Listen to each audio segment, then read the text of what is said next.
Hi, I'm Lynn Coffin, and I'm here today to interview Shirley Grekin. And I'd like to tell you a little bit about her from our biography book, but her entry was written in 2010, so I'm sure she'll need to update it a little bit for us. Anyway, Shirley was born in Jersey City, New Jersey in 1923, and she went with her brother, following her brother to the University of Michigan for college. On her first date there, with her brother's roommate, she met the young man who was to become her husband, who was Robert Grekin. Graduating from the university at the age of 19, she waited until she was 20 to marry Bob. He was in the U.S. Army and in medical school, and they stayed in Ann Arbor so he could finish his specialty training in dermatology. They had 4 boys over the course of their marriage. The youngest one was born in 1957. Except for 2 years during the Korean War, when Bob served in the U.S. Public Health Service, Kalamazoo was their home, and they enjoyed a happy life there. All 4 boys became doctors. As Bob's medical practice grew, Shirley became very busy raising their sons and participating in many community activities. She was a non-traditional student at Kalamazoo College and worked for many organizations. I'm not going to list all of them here, but a couple of them were the League of Women Voters, the Cancer Society, and the Kalamazoo County Planning Commission. Bob and Shirley were married for 62 happy years. He died in 2005, and after living alone in Kalamazoo for 4 years, she followed her son's advice and moved to be near the youngest one, Paul, who lives a few blocks away here in Seattle. That was in 2009 she moved here. As of 2010, she had 9 grandchildren, 6 granddaughters, one of whom was already a doctor, and 3 grandsons. So, what are the major, are there any major developments in terms of grandchildren or? Well, I still have, I think it's 9, let's see, 3 for the 2, 5, it's 9 grandchildren. Okay. But I also have probably 11 great-grandchildren. Oh, wonderful. Yeah. And the best part is that they're all normal and healthy. That was what we wished for. And I hope they'll all go on to graduate school as their parents have done. And what's so exciting is that this afternoon, one of my grandchildren, Rebecca, is coming with her 2 granddaughters. I have never seen the youngest one, the younger one. Now this is your great-granddaughter, the younger? No, my granddaughter Rebecca, who lived in Hawaii, and now is head of the VA in Ann Arbor. She is a PhD psychologist, and her she graduated from the University of Michigan, but she went to University of Iowa for her graduate. She was a student there. And so she is there with her husband and their 2 children. Right, and the youngest one is how old? Rebecca. You haven't seen her. You haven't seen her. I haven't seen her. She's 2 years old. 2 years old, right. But every Sunday the family Zooms. And I see them. I have a granddaughter now who lives in England. She comes in. We have an AFS student from Switzerland who became our 5th son. And he's from Zurich. He comes in. And then we have them from California, where Roy comes in, and Ann Arbor. Well, all of them are there, and I get to see all of them, including the little bitty ones. Oh, that's great. That's great. Yes. And like most proud grandparents, I see that we're well into the interview, and I know more about your grandchildren than I do about you. So. Well, I'm not nearly as exciting as they are. Well, I don't know. It sounds very exciting to me. I wanted to ask about these volunteer. Well, I was actually I had started out wanting to be a doctor.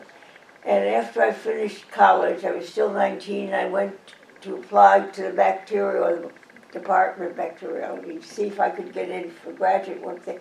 He said, you're awfully young. And he said, I think you ought to stay out of school a year and work. And so I worked in the hospital. I had 2 jobs. I worked in the hospital school teaching children who would come to Ann Arbor for long periods of time. and they bring all their homework. So I taught from grade 1 to grade 12, and every night I'd go home and learn what they were learning, so I could come back and be one lesson at least in front of them. And then there was a big, this was way back in 43, there was an epidemic of syphilology. And so they put me half-time working in the lab. And I ended up all-time in the lab because we used to do all the serology for the Army and the Navy. They would bring it in to verify the results of ET test. And during that time, I became pregnant, and I thought, well, that'll take care of it in medical school. Right. And Bob and I talked about it, and I had to decide either to be a student or a mother, and I said, I'd rather be a good mother than a good student. Mm-hmm. And so that's why I didn't go back to school. Right. And so how do you explain, so you have a really strong medical, yes, all your sons? All my sons and my in-laws, uncles and, not aunts, uncles and my father-in-law and his brothers. And then on my side, my brother's a doctor.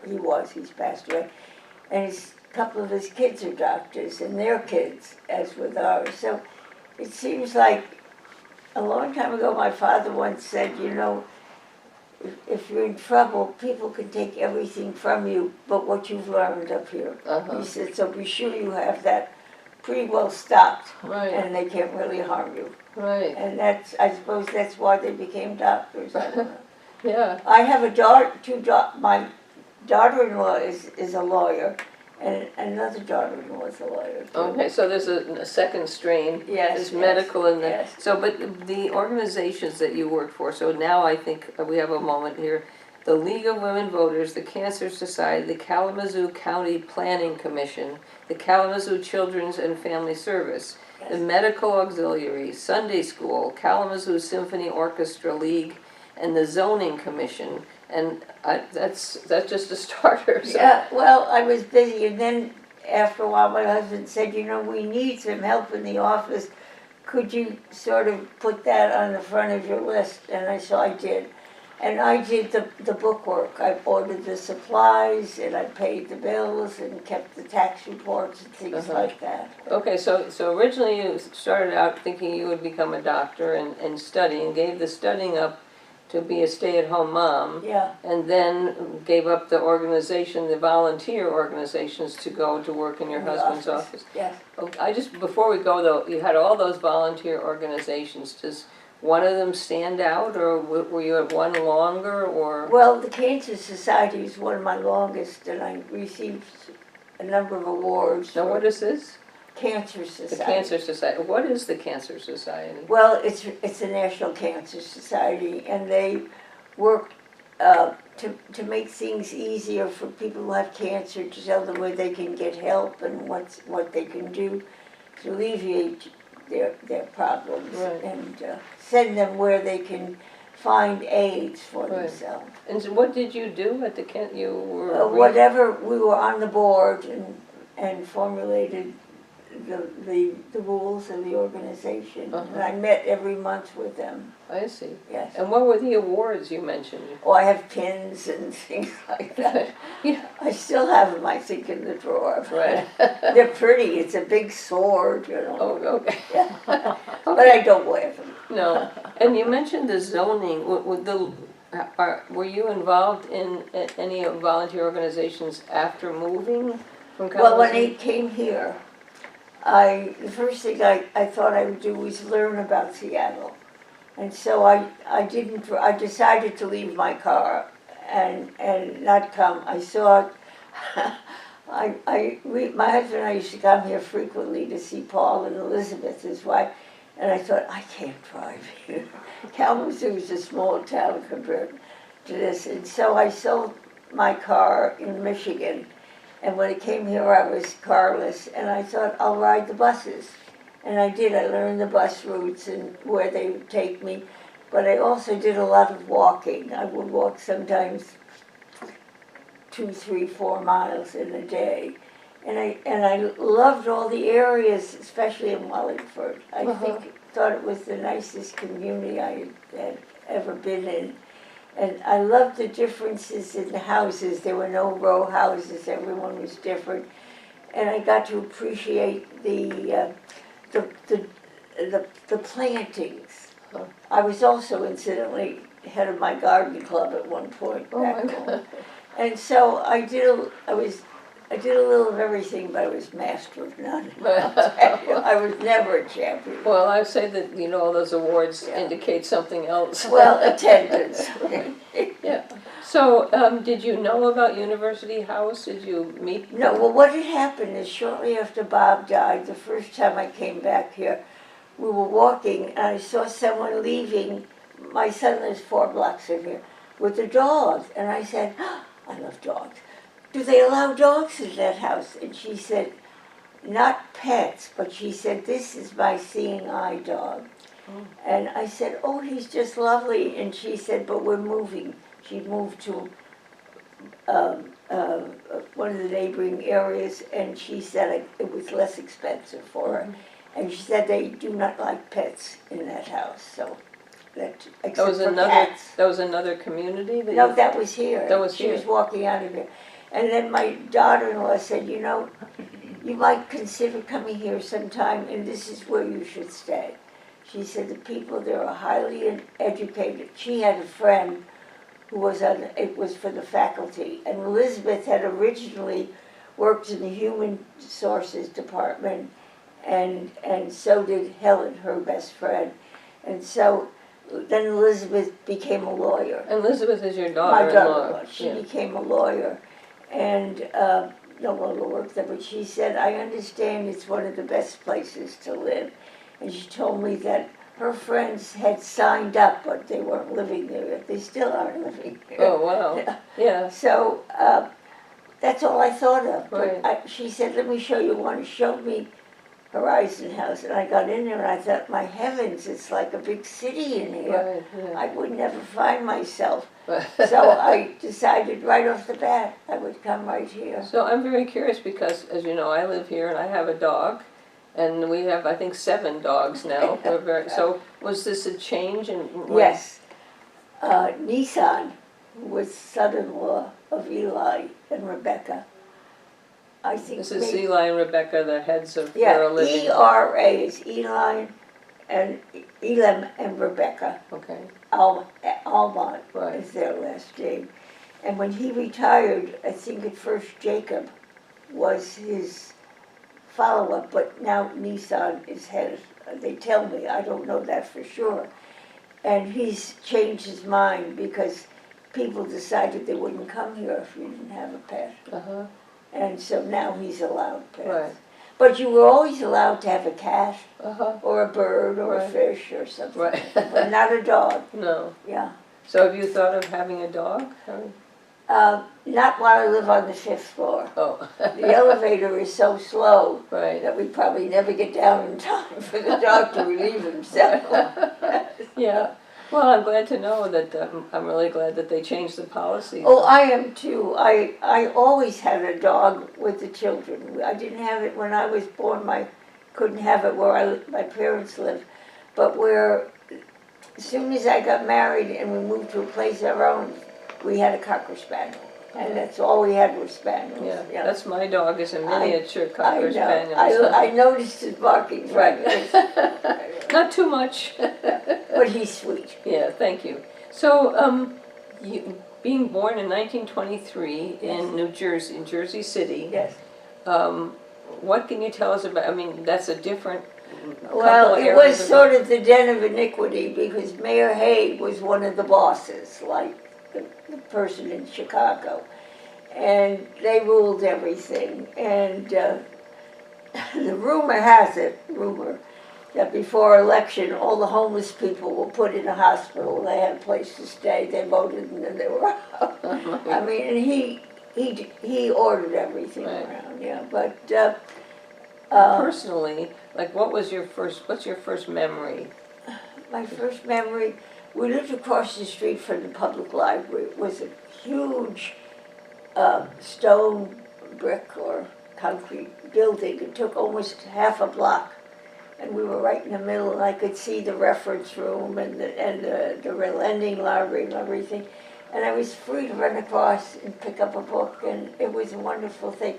My other memory is Franklin D. Roosevelt coming to town, and I was across the street by the library, and he was in an open car with no guarding or anything, and I touched the car and sort of touched his hand, which was on it, and I was so pleased. How old were you about that? I must have been about 5 or something, Oh, my 6 goodness. or something. It was really young, but my parents were staunch Democrats, and of course I was too, Right. and I still am. And I can see his smiling and his sitting there, and the adulation of the people looking at him. Right. It was wonderful. I can't even remember how old I was. I might be wrong on that here. Right. But, and did you feel like he smiled at you, or did he notice that you? I don't think he knew No. me. He was smiling at all of me. If you remember, if you've ever read anything about it, he never let people see him with his crutches. He was always sitting, and he was sitting, you couldn't tell he had crutches, sitting in this open Right. Imagine if Kennedy was, I mean, it was like, today you couldn't do it, he'd been in a bomb-proof, what have you, but people were able to do that. Right. Isn't that something? Yeah. And did you know that 5 or 6 that he was president of the United States? Do you Oh, think? yes, Oh, yes. yeah. We've Your all- parents had Yeah, made oh that. yes, and my grandparents, my mother's parents were very community civic, and he was for the union. He worked in the garment district in New York. My mother came from New York, and my father's family had immigrated from Russia. My mother's family came from Russia to New York, and I don't know how they met. I did. Right, Somebody right. introduced them, I Yeah. guess, but it was a very happy marriage. So, yeah, speaking of happy marriages, getting to your marriage and Bob's, you said you traveled a lot. Yes, Bob and I decided early on that we would see what we could of the country, and of the world, I mean. And so, well, at first we traveled because we were on the East Coast, mostly to the Caribbean, and we were in most of those islands. And also during the war, the Korean War, when he was called back into service, we were in Puerto Rico for a while. And that was a very happy experience for all. I learned to like the people. They were friendly, they were interesting, and back in Kalamazoo, I had a very good personal friend from Puerto Rico. She was a couturier, and she used to make most of my clothing after I got to know her. Right. So that would have been in the 40s or 50s? The 50s. Right. Yeah. So where else did you go to Europe as well? Oh, we or- went to Europe, but we didn't go to, we went to England many times, and we had friends and family in England, and I thought England was wonderful. The Lake Country is just beautiful. We went to Scotland and went to Ireland, and we went to Italy, spent a number of times, and of course to Switzerland, where Felix, he was my AFS student when I think it was with Roy, although he never excuse me really... a minute. Roy? Who was Roy? Roy's my third son. Okay. And he never really bonded at that time with Roy, but he bonded with the family, and after he went home, he would ask each time. He'd bring his friends, they'd stay with us, and then he'd bring his parents, and they'd stay with us. Then he'd bring his girlfriend, and then the one he married. And he felt so close to us that when he announced the plans of his marriage, he said, I hope you'll come. I said, Felix, we already have tickets to go abroad. He said, well, when will you be available? I told him he made them a wedding on that day. Oh, my goodness. Yes. And he considers himself one of our sons. And he built a home, and he designed the kitchen like mine. With a bar in the middle, and sitting around. And the kitchen, this is all in Switzerland? In Switzerland. And his name is? Felix Razumovsky. Okay. And I noticed in my husband's obit, which Roy must have written, he said, and their extra special fifth son. Oh. And he is a fantastic person. He flew for Swiss Air. He was a flyer. And one year he called and he said, I'm flying back to the States and I'll be in Chicago for 2 days. So Bob and I immediately went to Oh, plan, really? and we went to see him. And he had one of his children with him, and the navigator of the plane also had his children with him. And so we brought them a 5-pound box of blueberries that we picked up on the way, and those kids ate almost all of it. They hardly made it to Switzerland. Wow. Yeah. Yeah. But, and now every year, Roy, who supposed to be, was his, and he have bonded like that. And in the winter, Roy goes to ski with him, and in the summer, he goes to hike with him in the Alps. So, and yeah. Swiss Alps. Yeah. This is a student exchange program. Yes, that he it was came the from. American Field Service. Wonderful people, wonderful. I also had a student from South America. I won't mention anything personal, but he was a real pistol. He'd been sent home from 3 different places I was number 4. And they told him, this is your last chance. You go back to your home if you don't make it. He came to me first, he said, at home, I don't have to report in I can do what I want from Friday until Monday. And I said, you're not at home. You're my responsibility. You report in here. And I said, if you don't, you're out. Right. But he was the kind of kid who would lie in bed and flick ash. My kids didn't smoke then. Flick ashes on the carpet. And I said, that's a no-no here. Right. I mean, but he turned out to be okay. Yeah. But Jay never wanted to go to his home to visit him. Right. They invited him when he was done. Evidently, Jay never formed the kind of Right. relationship that Roy did. Right. So Yeah. you did that too. So you were a mother not just to your 4 biological children, but other children that you got. But what? But other children that came through this program. They never, no, I didn't take any more. I was working then elsewhere. Right. Yeah. Yeah. I also took care of my parents. I moved them from Jersey City to Kalamazoo. And my father died 2 years after we came here, but he said those 2 years were his happiest years. Oh. The people in Kalamazoo were so nice to them. They were old and had a lot of the old world customs, and they treated them very well. So you moved them in the 40s, this would be, to Kalamazoo I in the moved them 50s? when they were in their 70s and 80s. Right. My father died at 82, Right, yeah. And my mother lived until 98. right. And you told me when you first came to the different topic now, when you first came to the University House, you decided on Seattle partly because there were 2 small grandchildren Yes, to yes. help take care of. And how did that go? Oh, that went well. I would pick him up at the school bus, and we would walk down to the Essential Bakery. And he could buy anything he wanted, but we also had to buy something for his brother if he wanted to take back. And then on the way back, he would stop at every house and tell me, they decorated it this way for Valentine's Day or for Christmas. He knew what they had. And if they had a tire hanging from a tree, he would swing that. Right. And then we went to the Durham Good grocery store on the corner there.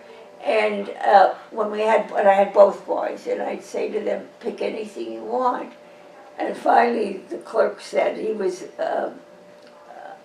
an Asian, he said to me, you the grandmother? No, you the mother. I said, you the grandmother? I said, no, I'm the grandmother. Right. And he knew us, everybody along the way knew us as we went by. Right. And I thought I never had any second thoughts about coming here. Yeah. Yeah. You really liked it I here. knew that my daughter-in-law's friends who were on the faculty at UW had all signed up to come here after they retired. Ah, Yeah. that's, And I brought in a couple of people. that's good. Did you get a credit, I hope? No, I did not give it to me. And when I asked him, he Oh. never did. Well, I'm not starving. I might if I live much longer. And how about since you've been here, have you noticed changes in University Yes, House? yes. First of all, there are many more couples. In fact, when the first men arrived, I thought, I wonder if Bob would have liked it here, my husband. And I noticed that the couple, and I'm not faulting them, and I'm not criticizing them. And I might have been, and I might be, would have been one of them if I, but they sort of stay together. They, like when they eat, they invite another couple. Right. But I don't mind. It doesn't offend me. Right. If I come down without a prearranged invitation to sit, I always ask Corey, just sit me with somebody interesting. Right. And I do. I never used to come down, but my boys said, you ought to go down, Mom, because it's good for you to socialize. So I started coming down every night, and I don't care where they sit me. I always meet nice people. But I do notice that there's a great infusion of couples. And I can understand. You don't have to worry about a leaking roof or a broken pipe or something like that. Well, maybe you do. Well, you do, but it's their business, not yours. Right, yeah. And do you do the gardening thing here? You said you were... I garden in my own, I've got a lot of green plants. But two of my sons, I used to have a big greenhouse at home too. Yeah. But two of my sons have inherited their love for gardening. The others appreciate it, but they don't get their hands into. But these, like the one here, has trees and he's got plants and he's really he's very knowledgeable. He studies about them. Okay. And I wanted Cisco had a plant. Cisco is? Yeah, our guy who come. It was in a magazine, and I didn't know what that plant was, and we found out it was Olea. It's a Chinese, like, evergreen. Right. Couldn't find it in town, and one of my aides called all of the nurseries. Finally found it at the Sky Nursery. And we went out and we bought it, and for a little one like this, it was $10.95, and I thought, I've got to have that. So right. And it has multiplied. Is that in your apartment? Yes, if you'd like one of them. I would love one.